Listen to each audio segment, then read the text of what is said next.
కాలంలో కూడా చూడండి, ఎక్కువగా చిరిగిపోయిన ప్యాంట్లు వేసుకొని తిరుగుతున్నారు కొంతమంది యవ్వన బిడ్డలు.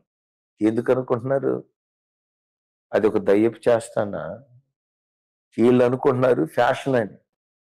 ఇప్పుడు ఒకప్పుడు ప్యాంటు చిరిగిపోయినా, నెక్కర్ చిరిగిపోయినా, రే రే రే ప్యాంటు చిరిగిపోయిందిరా, సిగ్గుపోద్దురా నీకు అని అనుకునేవాడు.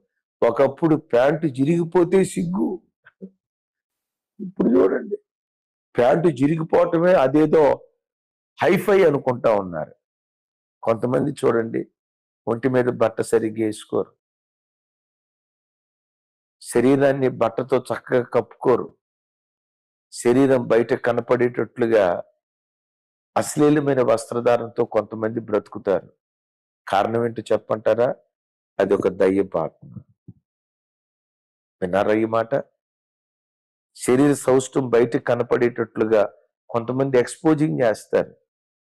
ఒంటి మీద ఒకడు బట్ట ఉంచుకోకపోవటానికి కారణం ఏంటంటే, సమాజం మధ్యలోకి వెళ్ళినప్పుడు శరీరపు అవయవాలు బయట కనపడేటట్లుగా ఒక వ్యక్తి వస్త్రధారణ ధరిస్తున్నాడంటే కారణం ఆ వ్యక్తి లోపల దయ్యపాత్మ పరిపాలన చేస్తూ ఉంది.